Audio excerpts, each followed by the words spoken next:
할렐루야. 네.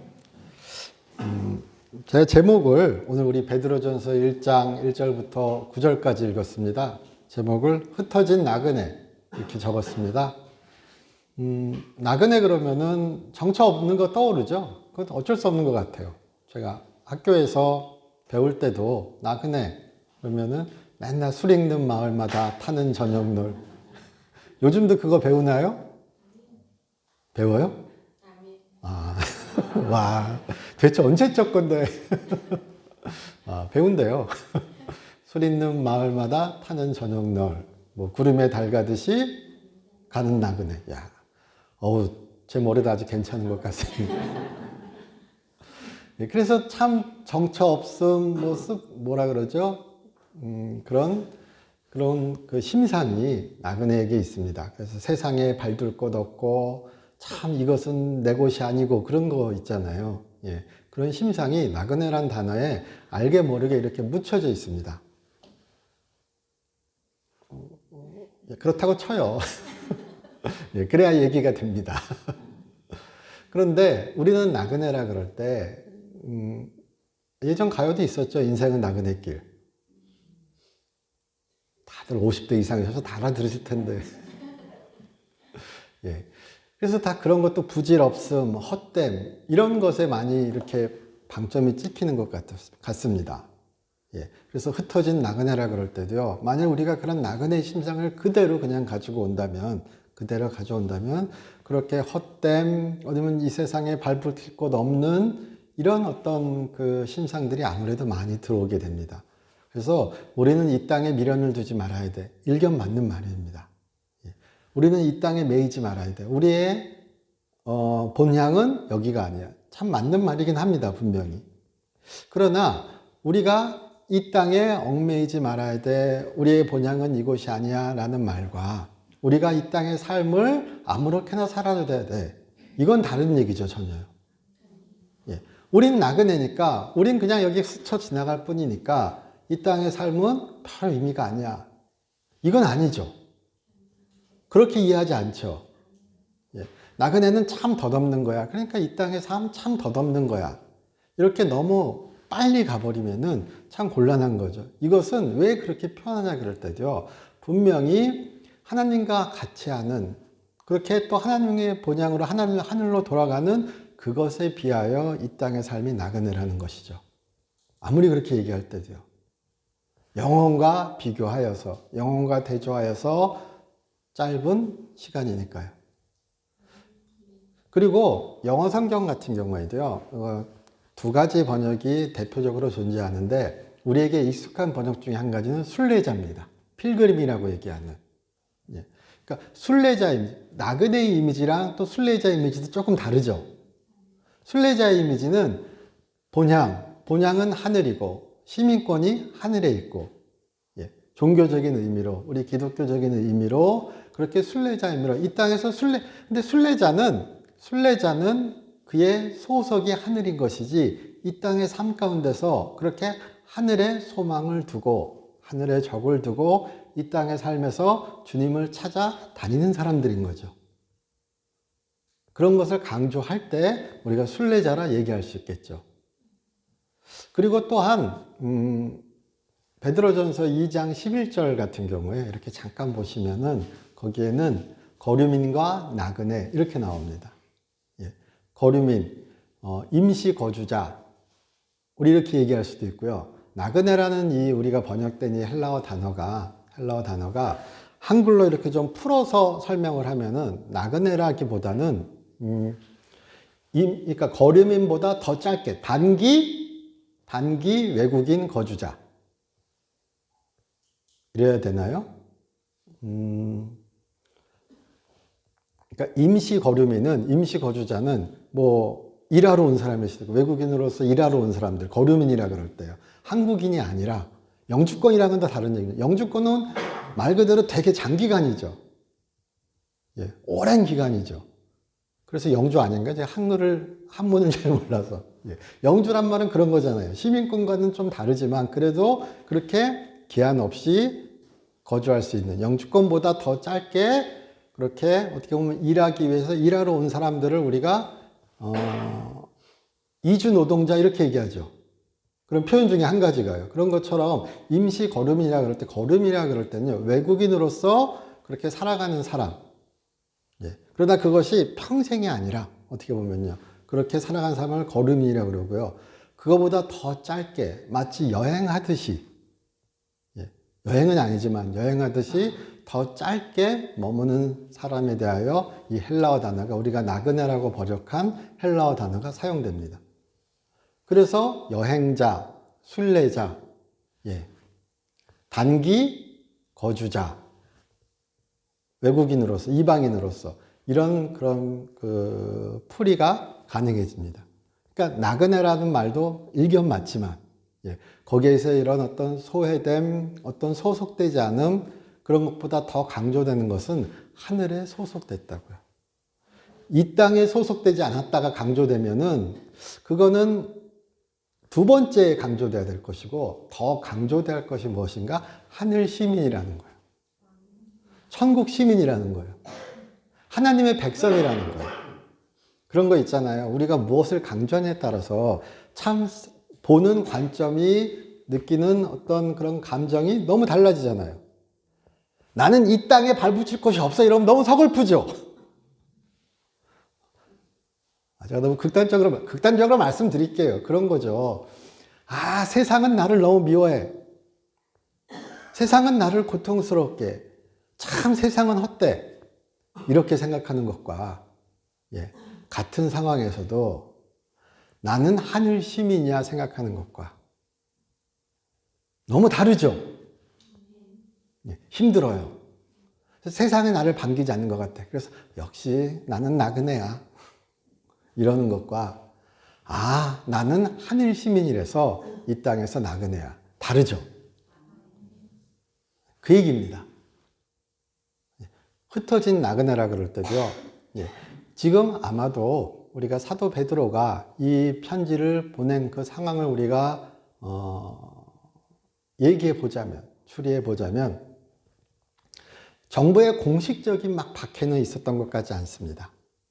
그러나 알게 모르게 사회에서 경원시하였던 것 같습니다.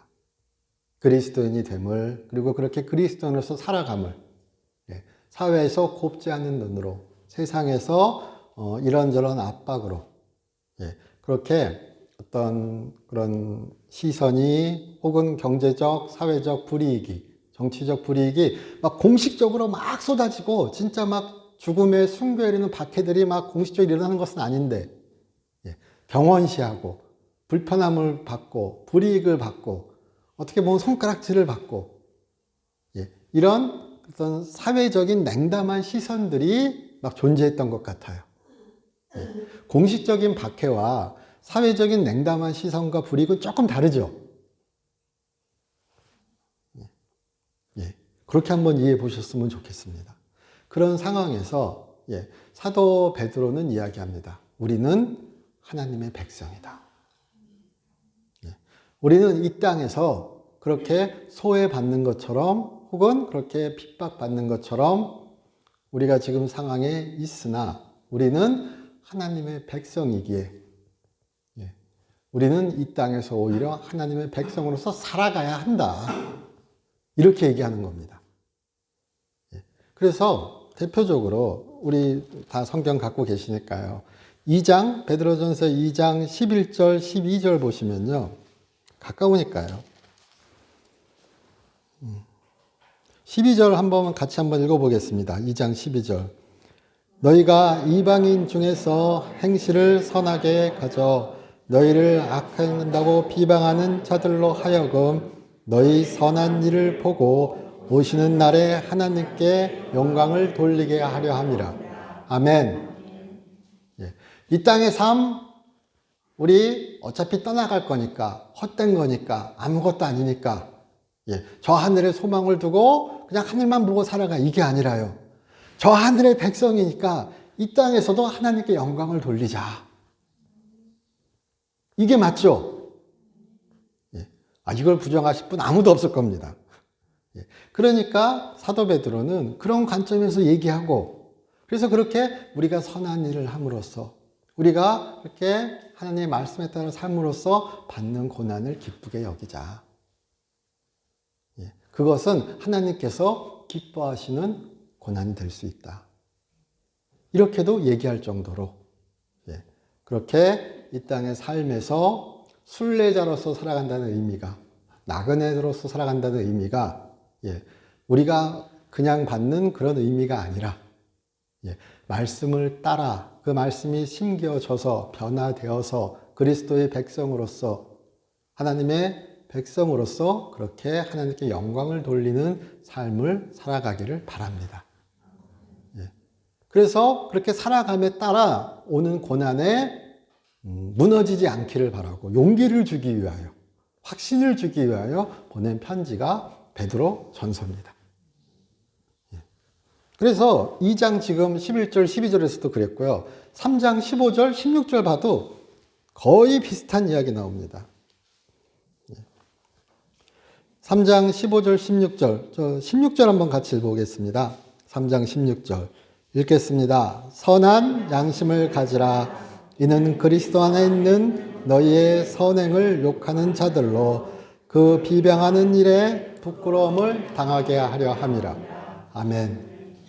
딱 두 가지, 이렇게 문구만 우리가 살펴봐도 2장에서도, 3장에서도, 그리고 이제 4장, 5장 쭉 나가면서도 그렇게 얘기합니다. 그 얘기가 이어지는 겁니다. 사회에 세상이 너희를 그리스도인이라 경원시한다, 욕한다, 불이익을 준다, 오해한다. 그러나 그 오해를 너희의 선한 행실로. 근데 그 선한 행실은 그냥 착한 행실이 아니라 복음으로 변화된 너희의 삶으로.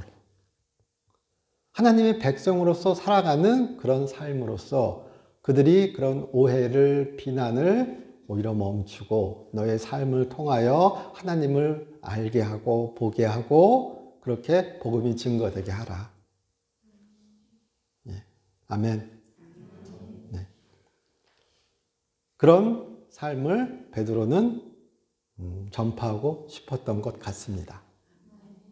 우리에게도, 우리가 여기 나그네라 그럴 때요, 우리가 그런 나그네가 되셨으면 좋겠습니다. 우린 나그네입니다. 우리 성경의 개역개정의 번역대로 우리가 나그네라면 우리는 어떤 나그네인가? 하나님을 나타내는 나그네입니다. 하나님을 증거하는 나그네입니다. 복음을 전하는 나그네입니다. 저 어릴 때 부평초 좋아했습니다. 괜히 심상이 좋은 거예요. 뭐 이렇게 둥둥 떠다닌대요. 우리 부평초 그렇잖아요. 이미지가요. 그냥, 그래. 뭐 이렇게, 그렇게 떠다니는. 어디 뿌리 내리지 못해. 그게 부평초잖아요. 그게 아니라고요. 하나님은, 자, 1장 2절에 보시면요. 1장 2절에, 우리 한번 본문으로 다시 돌아갈까요? 1장 2절에 보시면은, 이 하나님 아버지의 미리 하심을 따라 성령의 거룩하게 하심으로 순종함과 예수 그리스도의 피 부심을 얻기 위하여 택하심을 받은 자들에게 편지하노니, 이렇게 돼 있죠. 여기 복음이 다 들어가 있습니다. 그런데 사도 베드로는 어떻게 얘기하는가? 하나님의 미리 하심으로. 그리고 뒤에 들어가면 우리 택하심을 받은, 이렇게 돼 있죠. 우리는 나그네인데 100번 양보해서 우리는 나그네예요. 근데 어떤 나그네인가? 하나님의 택하심을 받은 나그네예요. 그들은 사회에 우리의 자리가 없어. 이렇게 어떻게 보면은 괴로워하고 어떻게 보면은 힘들어하는 그들에게 말하는 겁니다. 너희는 하나님의 택하심을 받은 백성이다. 우리들은 하나님의 택하심을 받은 자들이다. 그리고 미리 아심이라 그럴 때도요. 미리 아심은 보통 성경에서는요. 창세 전에 하나님의 미리 아심이 많이 쓰이는 용법 중에 한 가지가 창세 전에 하나님이 미리 아신다. 미리 정하셨다. 우리 그래서 예정이라 그러죠. 하나님이 우리를 택하시고 하나님이 우리를 아시고 하나님이 우리를 구별해 주셨다. 우리를 선택해 주셨다. 그게 얼마나 그들에게 큰 위로와 자부심과 그런 소망이 됐을까요? 그리고 그것이 우리의 고백 중에 한 가지죠. 예. 하나님이 우리를 택하셨다. 이것이 다른 사람을 차별하고 다른 사람을 어떻게 보면 정죄하는 그 수단이 아니라 하나님께서 우리에게 주시는 소망의, 확신의 소망의 이야기인 거죠. 하나님이 우리를 택하셨다. 예. 죄인인 우리를. 예. 우리 그렇게 이 본문을 또 한번 보셨으면 좋겠습니다. 예. 나그네인데 특별한 나그네입니다. 하나님이 택하신 나그네. 예. 그리고 또한 그렇게 얘기합니다. 성령의 거룩하게 하심으로. 이런 표현이 나오죠. 우리 삼위 하나님 얘기할 때, 삼위일체 하나님 얘기할 때 성부, 성자, 성령. 그렇죠? 예. 용어 공부 시간입니다. 성부 하나님, 성자 하나님, 성령 하나님. 예. 그러니까 성부 하나님은 어떻게 하셨는가? 미리 아시고, 미리 정하시고, 미리 뜻하시고 우리를 택하셨습니다. 예. 교회를 이루셨습니다. 그렇게 이야기합니다. 예.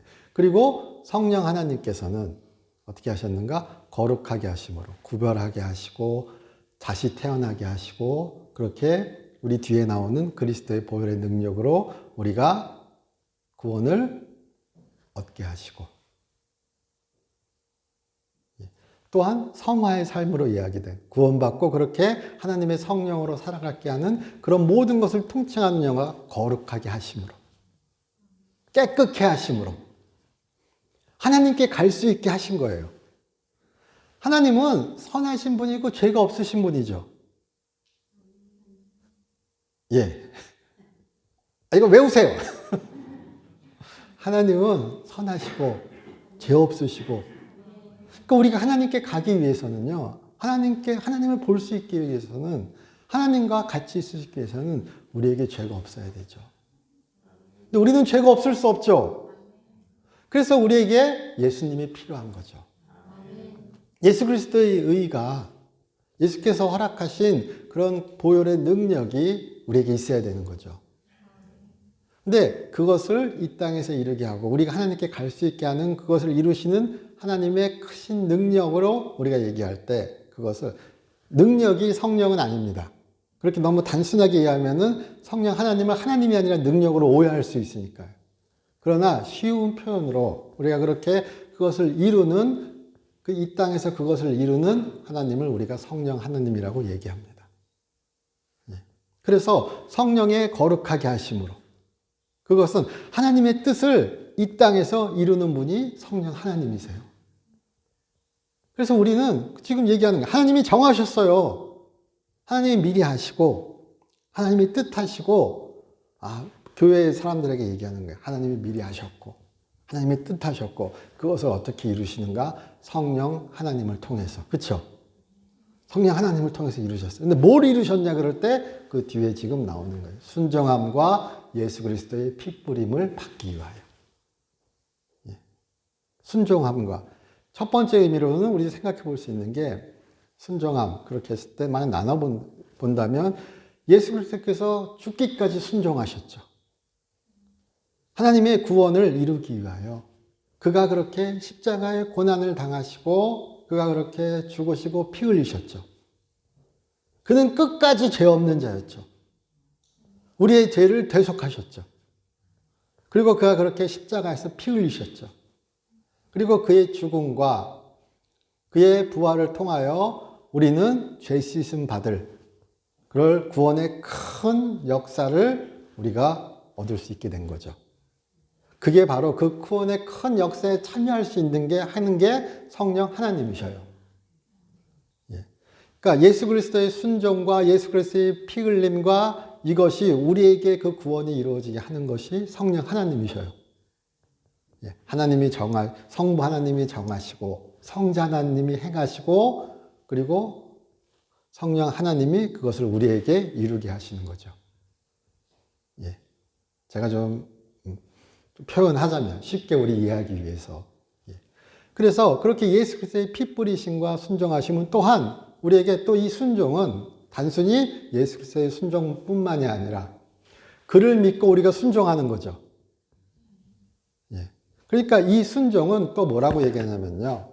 순종은 성경에서 우리 얘기할 때 순종은요, 곧잘 연결되는 것이 사도 바울이 로마서에서 1장 5절에서 사도 바울이 내가 왜 지금 복음을 전하는가 막 이런 거 얘기할 때요. 왜 편지를 쓰는가 얘기하는 와중에 여러 가지 이유가 있지만 한 가지 얘기하는 한 가지는 믿어 순종하게 하려고. 예.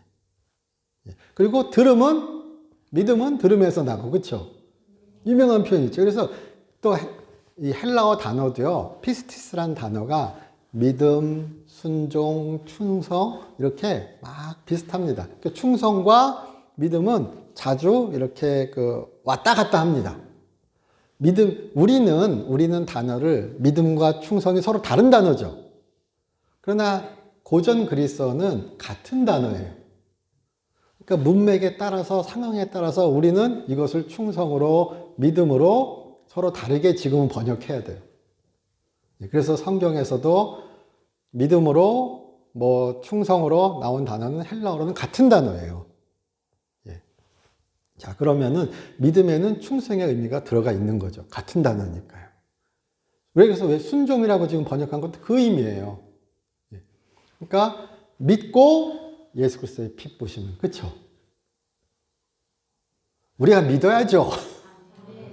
그래야 예수 그리스도의 피 뿌리심을 받을 수 있죠. 또한 또 성경적인 다른 의미로는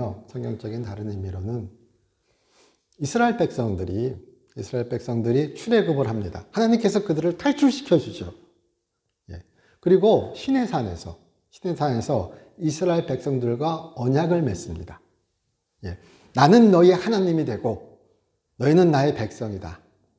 그래서 너희는 이 땅에서 어떻게 보면 나의 백성으로서 그렇게 제사장 나라로서 그렇게 하나님의 백성은 어떻게 살아가는가를 보이는, 또는 너희가 그렇게 이 땅에서 살아가는 것을 약속하는 그런 언약을 맺습니다. 율법을 수여하시고 우리 십계명으로 대표되는 하나님께서 율법을 주시고 백성들과 언약을 맺어요. 우리는 하나님의 백성이고 우리는 하나님의 그 말씀을 순종할 것이고 쫙 얘기하는 그 언약을 맺는데, 그 언약을 맺을 때 이 제사들인 소의 피를 뿌리고 송아지의 피를 뿌리고 우리가 순종하겠습니다 하고 맹세합니다. 자, 그게 언약의 체결이죠. 히브리서에는, 신약 성경 히브리서에는 그렇게 하나님께서 새 언약으로 우리와 그렇게 언약을 맺으셨다 또한 얘기합니다. 핏뿌림이 없으면 죄사함이 없다고 얘기하면서 히브리서는 그렇게 이야기해요. 그렇게 옛 언약을 맺은 것처럼 우리는 예수 그리스도의 피로 하나님과 새로운 언약을 맺은 겁니다. 그래서 우리는 하나님께 그의 말씀에 순종하기로 맹세하는 겁니다. 그래서 순종함과 핏뿌림을 같이 연결시킬 때는요, 그런 언약 체결의 이미지 또한 존재합니다. 성경학자가 되신 거예요. 근데 제가 막 말씀드렸지만 가장 기본적인 것, 하나님이 뜻하셨고 하나님이 원하셨고, 그리고 예수 그리스도가 피 뿌리셨고 죽으셨고, 그리고 성령이 그의 피 뿌림과 그의 순종함과 하나님의 구원을 이 땅의 삶 가운데 우리에게 이루신다는 거예요. 그게 바로 삼위일체의 또 한 해설입니다. 해설 중에 한 가지입니다. 그러니까 우리는 갈 곳 없는 나그네가 아닌 거죠. 하나님이 그 아들을, 우리를 너무 사랑하셔서, 그렇죠? 우리만을 아니라 세상을 사랑하셔서, 요한복음 3장 16절의 말씀처럼 하나님이 우리를, 세상을 사랑하셔서, 그렇죠? 세상 죄를 지고 가는 예수 그리스도를 우리에게 보내시고, 그가 이 땅에 오셔서 그렇게 성육신 하셔서 하나님 나라의 하나님 나라를 우리에게 보여주시고, 그가 우리의 죄를 대신하여 죽으시고, 우리는 그 피의 그 보혈의, 어떻게 보면 이 표현은 오해가 있을 수 있습니다. 보혈의 능력을 성령 하나님을 통하여 우리가 누리는 겁니다. 성령 하나님께서 우리가 그렇게 구원을 누릴 수 있게, 구원을 따라 살아갈 수 있게, 구원을 소망할 수 있게 하십니다. 그래서 나그네, 정처 없는 곳 이런 이미지보다 하나님이 우리를 택하셨다. 예수 그리스도가 우리를 위해 죽으셨다. 성령 하나님이 우리를 그렇게 하나님의 모습으로 예수 그리스도를 옷 입게 우리를 살아가게 하신다. 우리를 따라서 그가 그렇게 구원을 이루어 가신다. 그러므로 우리는 버려진 나그네가 아니라 갈 곳 없는 나그네가 아니라 어떻게 보면은 소외받은 어떻게 보면은 잊혀진 박해받는 그런 나그네가 아니라 천국의 하늘을 하나님께 적을 둔 하나님의 백성으로서 우리는 살아가는 자들이다. 그렇게 우리가 보시기를 주님의 이름으로 축원합니다. 흩어진 나그네. 그래서 또 흩어진 그러면요. 교회에서 유명한 용어는 흩어진 그러면 디아스포라라고 얘기합니다. 이스라엘 백성들이 유대에 나라가 망하고 그렇게 그들이 바벨론 지역으로 막 흩어진 것. 백성들이 그렇게 3인 정책에 따라서 나라가 망했기에 그들이 이리저리 떠돌아다니게 된 것. 그것들을 주로 디아스포라라고 얘기하지만요. 또한 세월이 지나면서 그렇게 흩어진 가운데 거기서 태어나고 자란 사람들이죠. 그러니까 우리가 어떤 현대적 감성으로 보면요. 흩어진 그러면은 이방인 외국인이니까 약자 이렇게 그냥 곧장 점프합니다. 우리도 그렇죠. 지금도 여전히 그렇고요. 아마 많이 나아졌지만 어느 나라나 차별이 존재하죠. 구별이 아니라요. 차별이 존재하죠. 외국인으로서 살아가자면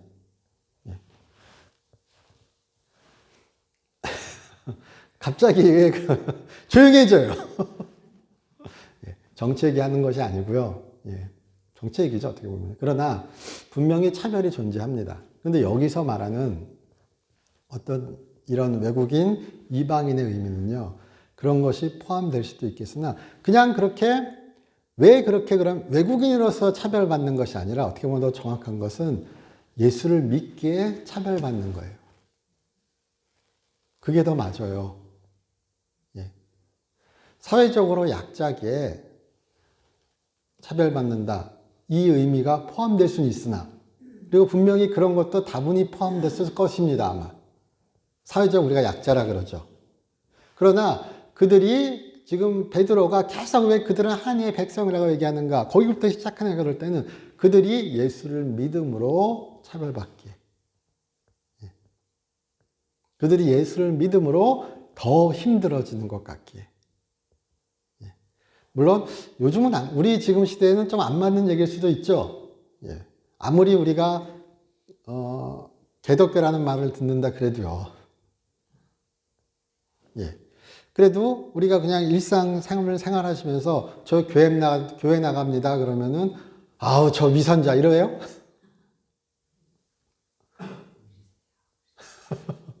그렇죠. 그러니까 어떤 역사적 맥락은 많이 다를 수 있습니다. 그러나 변하지 않는 것은 무엇인가? 여전히 우리가 주를 따라 살려면 쉽지 않습니다. 여전히 그렇게 살기에는 힘듭니다. 여전히 불이익을 당할 수 있습니다.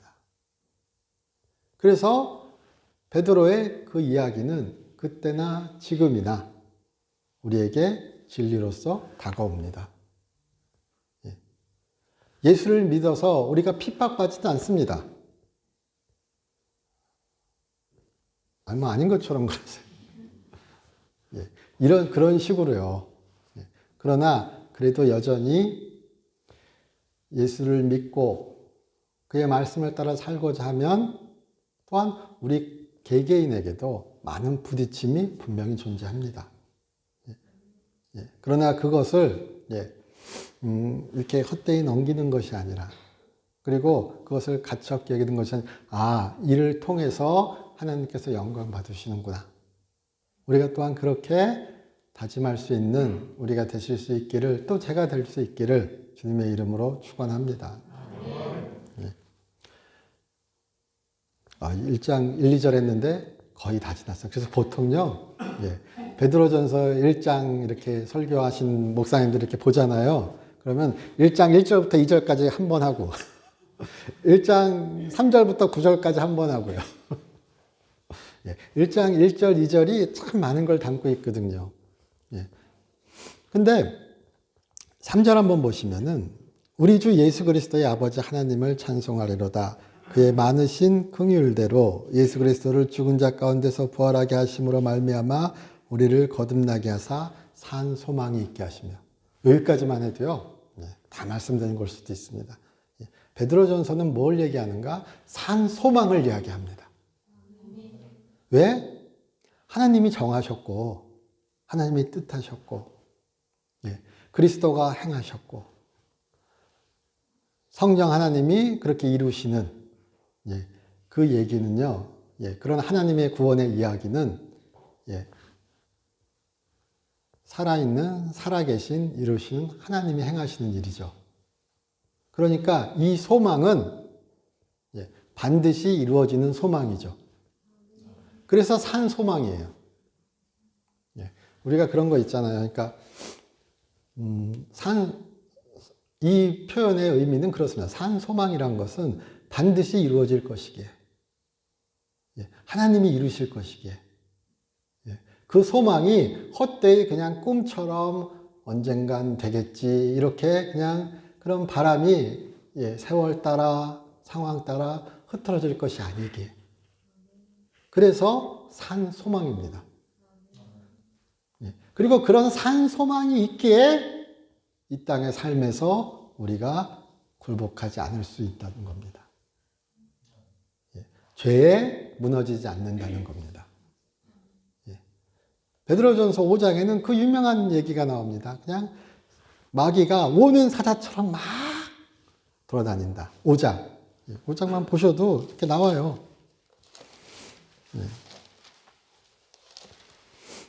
5장 11절, 10절, 그 전이군요. 8절쯤입니다. 근신하라 깨어라 너희 대적 마귀가 오는 사자같이 들어다니며 삼키처를 찾나니 너희는 믿음을 굳건하게 하여 그를 대적하라. 이는 세상에서 쭉 나옵니다. 그쵸? 근데 10절 보시면은 모든 은혜의 하나님 곧 그리스도 안에서 너희를 부르사, 계속 우리 1장 1절에서 읽으신 거죠. 그쵸? 모든 은혜의 하나님 곧 그리스도 안에서 너희를 부르사 자기의 영원한 영광에 들어가게 하신 이가 잠깐 고난을 당한 너희를 친히 온전하게 하시며 굳건하게 하시며 강하게 하시며 터를 견고하게 하시리라. 믿음으로 버티고 하나님이 보호하시고, 그렇죠? 그 얘기가 또 1장 우리 읽은 성경 구절에 나옵니다. 이렇게 보시면요. 1장 한번 돌아가 볼까요?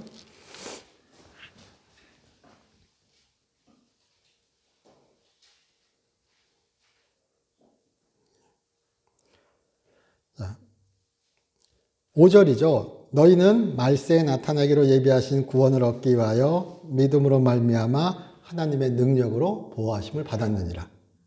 5장에서 읽은 거 거의 같은 얘기죠. 믿음으로 말미암아. 우리는 믿음으로, 그 믿음도 하나님께서 우리에게 허락하시고 또는 우리가 그렇게 키워온 그 믿음으로, 그렇죠? 이 믿음은 아까 믿음 충성 얘기했죠. 하나님에 대한 끊임없는 신뢰. 이 신뢰는 어디서 나오는가? 살아있는 소망. 이 소망은 살아있기에 절대 퇴색되지 않는 소망이기에 우리는 그에게 끊임없이 충성을, 신뢰를, 순종을 드릴 수 있는 거죠. 그런 그 믿음, 그래서 여기서 단순히 믿음으로 말미암아 나올 때 이 믿음은 한 번 믿은, 예전에 믿은 그런 그 한 번의 믿음을 강조하는 것이 아니라 오히려 강조하는 것은 계속 믿는 거예요. 포기하지 않고, 굴하지 않고, 그렇게 쭉 이어지는 믿음. 우리는 그것을 또한 충성이라고 얘기하죠. 신뢰라고 얘기하죠. 순종이라고 얘기하죠. 그렇죠? 그래서 그 믿음으로 말미암아 하나님의 능력으로 보호하심을 받았느니라.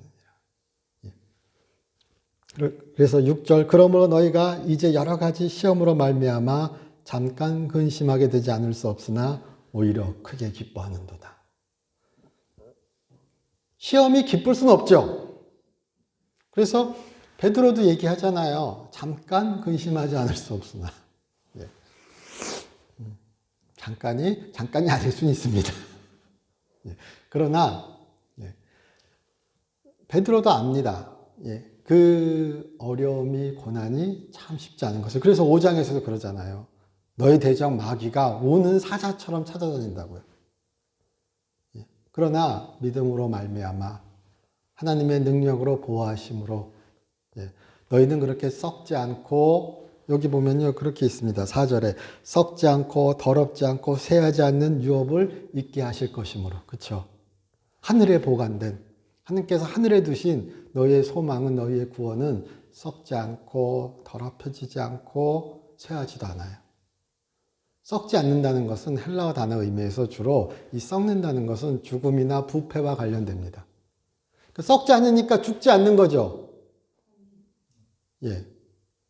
그리고 더럽혀지지 않으면 또 관련되는 심상의 이미지가 죄로 더럽혀지지 않는 거예요. 예. 그러니까 그 땅에 하나님께서 보관해 두신 그 소망은 너희의 구원은 예, 세상의 그런 세상의 그런 유업처럼 세상의 소망처럼 예, 부패하지도 않고 더럽혀지지도 않고 세월의 흐름에 따라 그렇게 쇠해지도 않는 거예요. 왜? 하나님께서 가지고 계신 하나님의 유업이니까요. 예. 그 하늘에 쌓아둔 그런 유업이니까요. 그렇죠? 예. 그렇게 얘기하는 겁니다. 그래서 6절에 아까 우리 읽은 것처럼 여러 가지 시험으로 말미암아 잠깐 근심하게 되질 수 없으나 오히려 크게 기뻐하는 거다. 7절입니다. 너희 믿음의 확실함은 불로 연단하여도 없어질 금보다 더 귀하여 예수 그리스도께서 나타나실 때 칭찬과 영광과 존귀를 얻게 할 것입니다. 너희 믿음의 확실함은 저희 예전 개역 한글 성경에는 너희 믿음의 시련은 이렇게 돼 있습니다. 이렇게 돼 있습니다. 여전히 개역 한글 보시는 분도 계시니까요. 믿음의 시련 또는 믿음의 확실함 이 번역이요. 또는 믿음의 참된. 그래서 우리 지금 개역 개정의 번역대로 보신다면 믿음의 확실함. 그것은 확실한 믿음, 참된 믿음 이렇게 우리가 해석하셔도 무리 없습니다. 그러니까 이 믿음은 하나님이 지켜주시는 믿음이에요.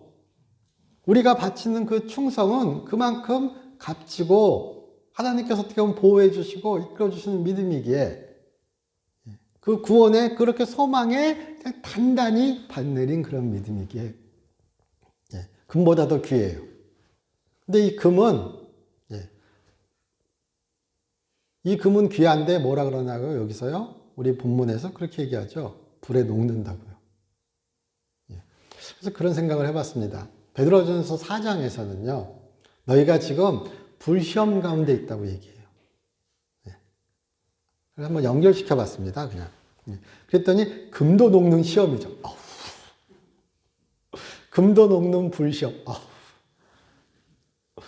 그런데 우리의 믿음은 금도 녹는 시험에도 남아있다고요. 금보다 귀하다고요.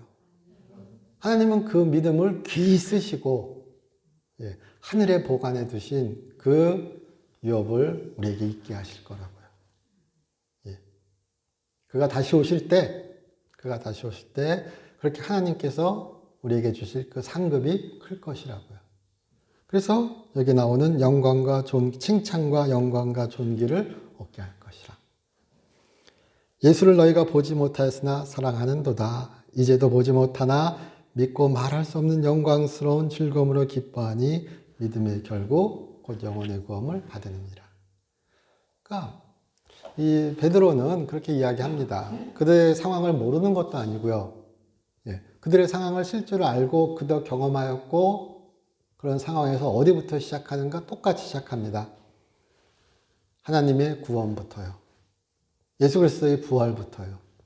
하나님께서 예수 그리스도를 일으키셨던 것처럼 우리의 구원도 확실하게 그가 우리를 그렇게 일으키실 것이기에 그것이 그렇게 썩지 아니하는 말씀으로 우리에게 전해졌고요. 그게 1장 여기 뒤에 이렇게 보시면은 22절, 23절부터 쭉 나옵니다. 그것이 바로 복음입니다. 그리고 그 썩지 않는 말씀인 그 복음은 우리에게 심어졌고, 그리고 그것은 우리에게 또한 금보다 더 귀한 그런 믿음의 확실함으로, 시련을 버텨내는 믿음으로 우리에게 있습니다. 이건 금보다, 금은 녹아도 믿음은 녹지 않는다. 아멘. 갑자기 용기가 확 없어지죠. 저거는 딴 집사님, 이 믿음은 딴 집사님 믿음인데. 이 믿음은 내 믿음이 아닌 것 같은데. 사도 베드로는요, 특정한 한 개인에게 보내지 않았고요. 이 편지를 우리 일반 서신이라고 그럽니다. 다른 편지들은 고린도 전서, 고린도 교회에 보낸 편지, 골로새서, 골로새 교회에 보낸 편지. 근데 이 편지는 베드로 전서, 그렇죠? 베드로가 보낸 편지. 앞에도 많죠. 이 갑바도키아, 본도, 갈라디아 쭉 나오는데 굳이 지역을 따지자면 터키 북부, 흑해 쪽 지역입니다. 거기 지역인데 교회는 전통적으로 이 베드로전서, 야고보 이런 이 편지들을 야고보서, 베드로전후서 이런 편지들을 일반 서신이라고 합니다. 모든 교회에 보낸 편지라고요. 그러니까 특별한 한 사람의 믿음을 얘기하는 것이 아니라 모든 사람의 믿음을 얘기하는 거예요. 모든 사람의 구원을 얘기하는 거예요. 그 믿음의 시련, 믿음의 확실함은, 믿음의 참됨은 불에 타 없어질 금보다 귀합니다. 그리고 우리가 그 믿음이 있어야 그 시련의 고난의 이 땅의 삶에서의 그 순례자의 길을, 나그네의 길을 갈 수 있습니다. 하나님은 능력으로 우리를 보호하실 것이고 우리는 그 믿음을 가지고 그 하나님으로 향하는 그 길을 걸어가실 수 있기를 주님의 이름으로 축복합니다.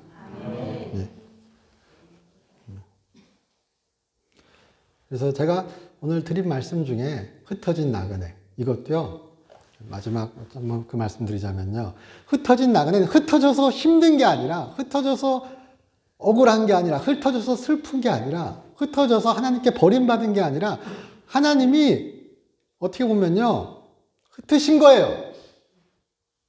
뭐라고요? 복음을 전하라고요.